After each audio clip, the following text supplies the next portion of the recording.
कैसे हो आप सब लोग। जय माता दी। आप लोग बहुत अच्छे होंगे और मैं भी बहुत अच्छी हूँ। मैं आपकी अपनी होस्ट एंड दोस्त रितु सैनी। तो आज की वीडियो में आप सबका वेलकम है। आज की वीडियो का आप सब लोग बेसब्री से इंतजार कर रहे होंगे। आज मैं आपको जो भी बताने वाली हूँ आप इस चीज़ का बहुत बेसब्री से इंतजार करने वाले हैं। तो आज मैं जो वीडियो लेके आई हूँ इस दिन के लिए आपको बेसब्री से इंतजार होगा। मैं समझ सकती हूँ, मुझे भी बहुत ज़्यादा इंतजार है इस दिन के लिए। तो जी हाँ, सही सुना आप लोगों ने। जैसे कि आप सबको पता है कि नवरात्रि आने वाले हैं, शारदीय नवरात्रि आने वाली है। माँ दुर्गा का आगमन होने वाला है हमारे घर में, हमारी ज़िंदगी में, हमारे दिल में। तो फ्रेंड्स, मैं बहुत ज़्यादा खुश हूँ। तो मैंने सोचा कि चलो एक वीडियो बनाई जाए। आपको सबसे पहले मैं बता दूं कि मैंने सोचा कि एक वीडियो बनाई जाए। मैं इतनी खुश हूँ, मैं समझ भी नहीं पा रही हूँ कि मैं आपको क्या बोलूँ। लेकिन जैसे कि मेरा काम है कि मुझे जितनी नॉलेज है, जितना मुझे अपने आसपास, अपने घर वालों से, अपने बड़े बुजुर्गों से सीखने को मिलता है, मैं सोचती हूँ कि मैं वो सारी नॉलेज आप तक समझा सकूँ, आपको बता सकूँ। जितना मुझे कहीं ना कहीं से नॉलेज मिलती है मैं आप सबको देना चाहती हूँ। तो आज मैं शास्त्रों के अनुसार कुछ आपको ऐसे छोटे मोटे तथ्य बताने वाली हूँ। जैसे कि शारदीय नवरात्रि आने वाली है तो हर कोई जो है उसकी तैयारी में लग गया, हर कोई माँ के आगमन की तैयारी में लग गया। क्या आप भी लग गए हो? अगर आप माँ का आगमन करना चाहते हैं, 9 दिन का व्रत करना चाहते हैं, आप कलश स्थापना करना चाहते हैं, आप कन्या पूजन करना चाहते हैं, आप अपने घर में सुख शांति समृद्धि, घर में अपार धन की बारिश, सौभाग्य अखंड रहे, घर में ग्रह ग्रह क्लेश ना हो, घर के सब लोग खुश रहें, ऐसा कुछ चाहते हैं तो आप भी माँ का वेट जरूर कर रहे होंगे जिस तरीके से मैं कर रही हूँ।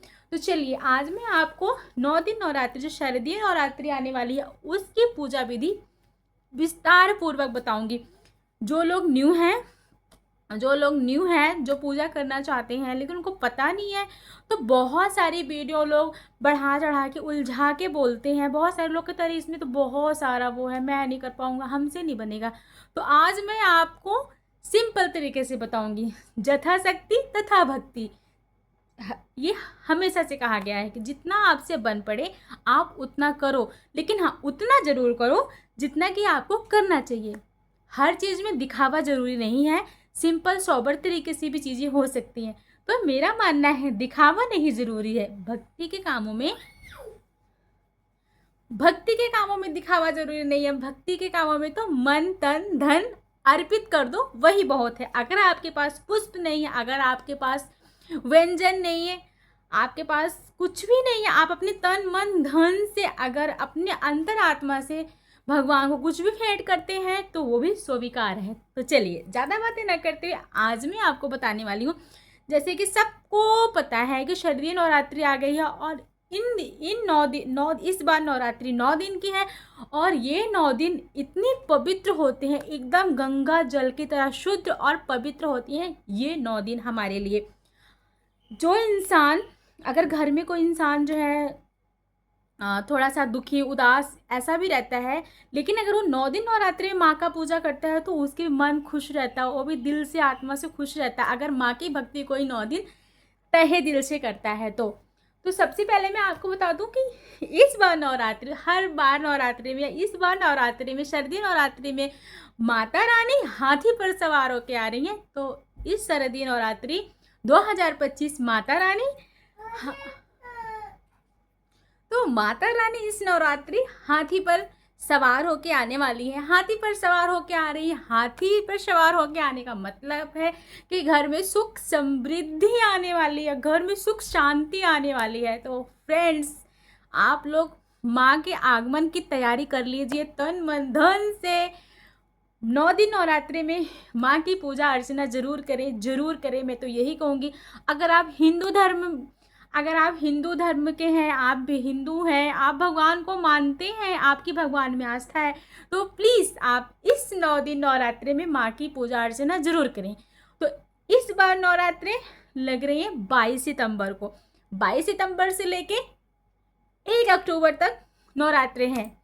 तो इन दिनों में पहली दूसरी तीसरी चौथी पाँचवीं छठवीं सातवीं अष्टमी नौवीं दसवीं आप अपने हिसाब से देख लीजिए। तो मैं पहले आपको बता दूं कि नवरात्रि 22 तारीख से लग रहा है और 1 तारीख को जो है समापन हो रहा है इसका। तो आप लोग तैयार रहिएगा। अगर आपसे 9 दिन का व्रत नहीं हो पा रहा है तो मैं इतना ज़रूर कहूँगी कि आप नवरात्रि का पहला दिन 22 तारीख और नवरात्रि का आखिरी दिन आप ये 2 दिन व्रत जरूर रखें फ्रेंड्स, जरूर रखें। हम किस लिए बने हैं? अगर हम भगवान को कुछ देंगे तभी ना वो हमें देंगे। तो प्लीज़ प्लीज़ मैं यही कहूँगी कि आप नवरात्रि के पहला दिन और नवरात्रि के लास्ट दिन व्रत जरूर रखें, तन मन धन से रखें। व्रत का मतलब ये नहीं होता कि आप खाए जाओ खाए जाओ खाए जाओ, बिल्कुल नहीं। व्रत में हमें बहुत ज़्यादा जिनको भूख लगती है, व्रत में सिर्फ 2 टाइम खाना चाहिए। एक सुबह पूजा पाठ करो, चाय पानी पी लो, जो भी खाना है खा लो थोड़ा बहुत, जितने बजे आप खाते पीते हो। और दूसरी हमें शाम को सिर्फ 2 बार ही हमें फलाहार करना चाहिए। फलाहार में आपको क्या खाना है आप खुद देख लो, आपको क्या खाना है, सिर्फ हमें 2 बार ही खाना चाहिए। वैसे तो खाना 1 बार चाहिए, लेकिन जो नहीं रह पाते हैं तो प्लीज़ 2 बार से ज़्यादा मत खाइए कि दोपहर में खा लीजिए, दोपहर में खा लो, सुबह खा लो, शाम को खा लो। नहीं भाई नहीं, भगवान को कुछ देंगे तभी ना हमें वो देंगे।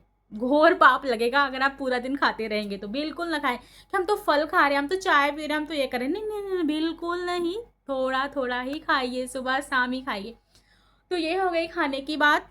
आप फल खा सकते हैं, सेंधा नमक वाली चीज़ें खा सकते हैं, मीठा खा सकते हैं, ठीक है।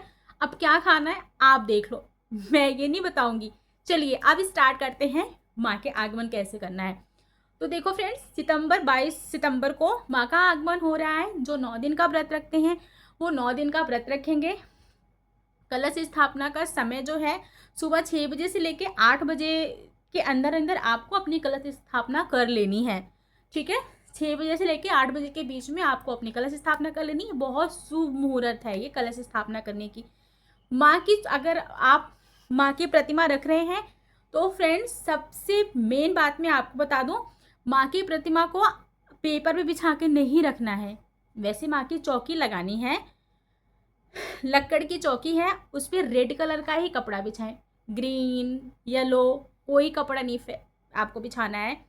शुद्ध नया शुद्ध रेड कलर का कपड़ा माँ की चौकी पर आप बिछाएं और उस पर थोड़ा सा चावल फैला दें।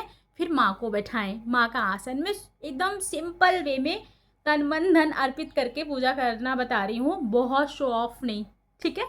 और ये हो गया माँ का।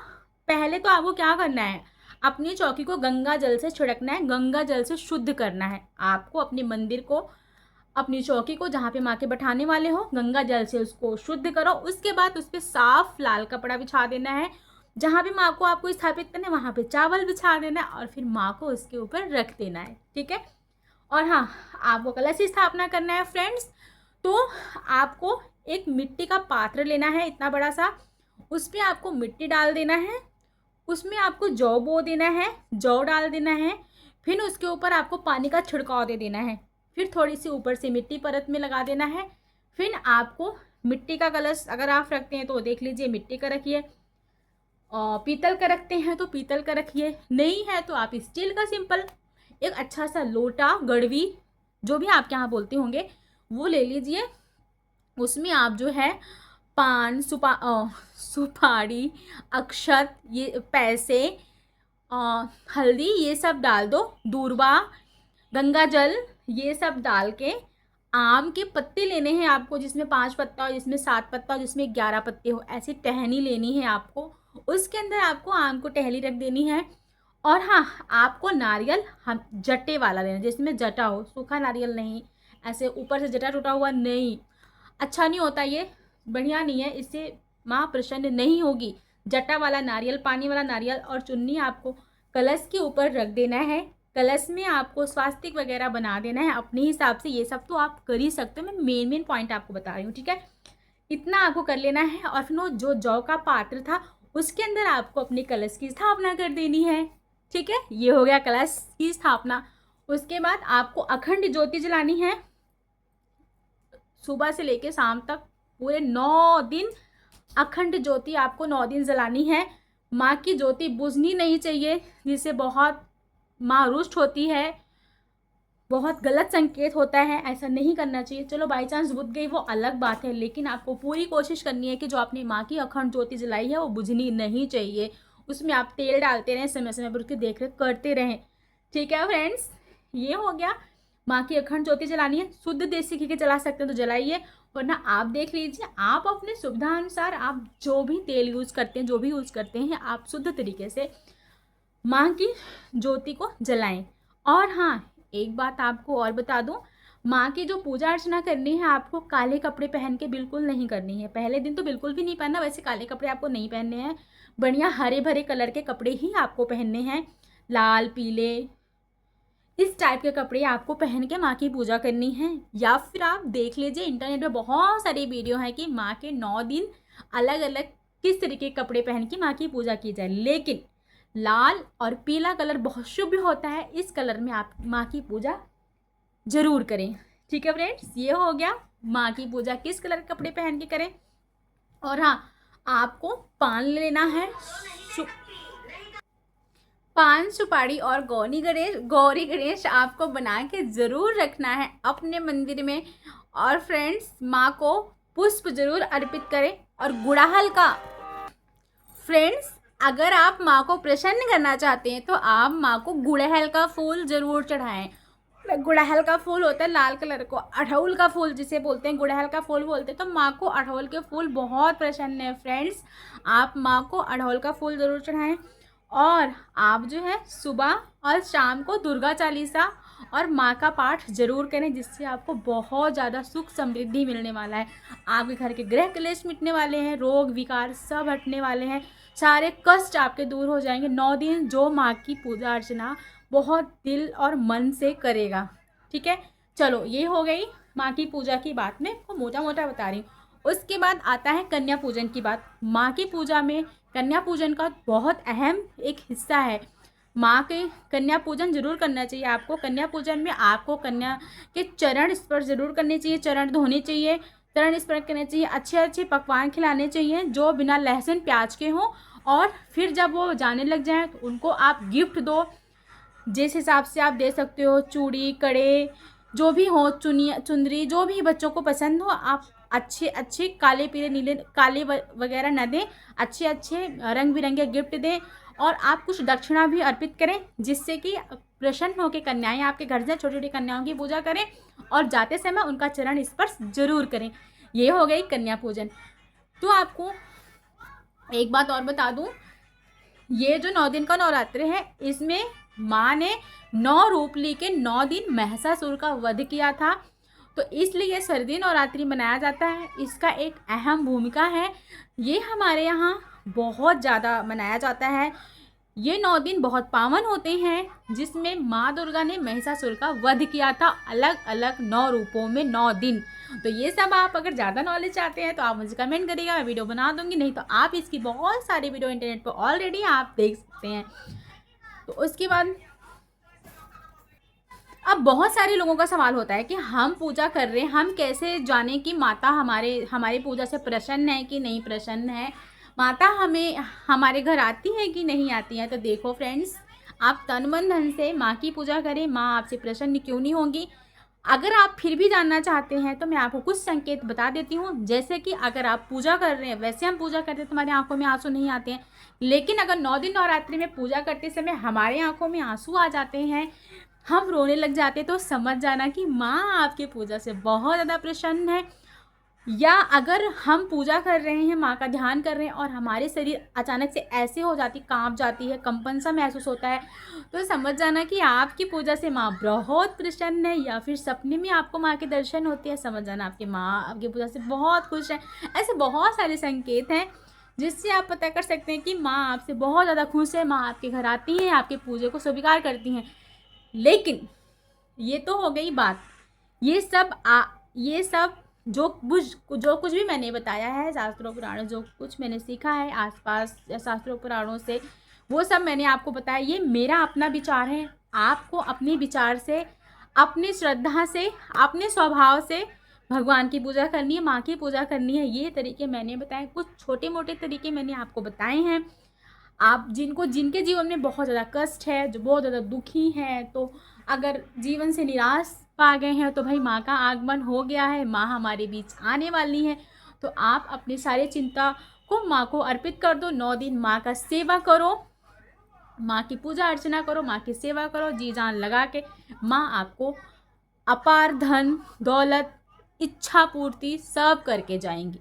जिनको जो 9 दिन नवरात्रि में इच्छा से पूजा करते हैं, माँ मन से पूजा करते हैं, तन से पूजा करते हैं, उनकी हर मुराद जरूर पूरी होगी। एक बात और बता दूं, अगर आप 9 दिन, बहुत खास बात है, अगर आप 9 दिन का व्रत रख रहे हैं तो आप अपने घर में लोगों को बता दें कि वो बाल ना काटें, नाखून ना काटें, सिलाई बुनाई ना करें, दारू शराब ना पिए, मांस मंदिरा का सेवन ना करें।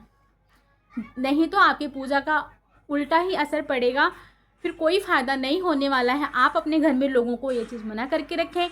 अगर आप व्रत रख रही हैं, 9 दिन कलश स्थापना व्रत रख रही हैं, माँ दुर्गा का आगमन आपके घर में है, माँ दुर्गा की सेवा कर रही हैं, तो आपके घर में आप बता दें कि चमड़े के जूते, चमड़े के बेल्ट, चमड़े की चीज़ें ना यूज की जाएं, और आप भी चमड़े के चप्पल, चमड़े के जूते, चमड़े के चीज़ें ना यूज़ करें, ना उपयोग में लें। हो सके तो आप जो है चप्पल का त्याग कर दें, चप्पल ना पहने, 9 दिन बिना चप्पल के रहें। बहुत जल्दी आपकी हर मुराद पूरी होगी, हर ख्वाहिश माँ पूरी करेगी। और हाँ, वैसे तो लोग 9 दिन नवरात्रि में जो व्रत रहते हैं वो बेड पे नहीं सोते हैं, वो ज़मीन में सोते हैं। लेकिन अब आपको चॉइस करना है कि आपको बेड पे सोना है या फिर ज़मीन में सोना है। लेकिन हर शादीशुदा महिला से मेरी गुजारिश है कि 9 दिन नवरात्रे में आप तन मन धन से सिर्फ माँ को अपना तन मन धन अर्पित करें। अपने शादीशुदा दाम्पत्य जीवन में मैं बोल नहीं पा रही हूँ, दाम्पत्य जीवन में रहें, लेकिन वो ऐसा कुछ काम ना करें 9 दिन नवरात्रि में व्रत के समय जो माँ को अच्छा न लगे। शुद्ध सात्विक तरीके से रहें। आप समझ गए होंगे कि मैं क्या कहना चाहती हूँ। बाकी चलिए फ्रेंड्स, आज की जानकारी कैसी लगी मैं ज़रूर बताना। कुछ और नॉलेज, कुछ और जानकारी होगी तो आपको मैं ज़रूर बताऊंगी। आप मुझे कमेंट करना आपको हमारी वीडियो कैसी लगती है, प्लीज़ कमेंट सेक्शन में ज़रूर बताएं। आपके कमेंट का हमें इंतज़ार रहेगा, प्लीज़ बताएं। और ये मेरी एक छोटी सी कोशिश है, जैसे मैंने पहले ही बोला है आपको, कि मैं चाहती हूँ कि हर किसी को सही नॉलेज मिले। मुझे जितनी नॉलेज होती है मैं सिर्फ आपको उतना ही बताती हूँ, बढ़ा चढ़ा के कुछ भी नहीं बोलती। मुझे सिर्फ जितना पता है मैं उतना आपको बताती हूँ, और मैं वही बताती हूँ जो हर कोई नॉर्मल तरीके से कर सके। तो चलिए फ्रेंड्स, मिलते हैं नेक्स्ट वीडियो में। तब तक के लिए बाय बाय, जय माता दी।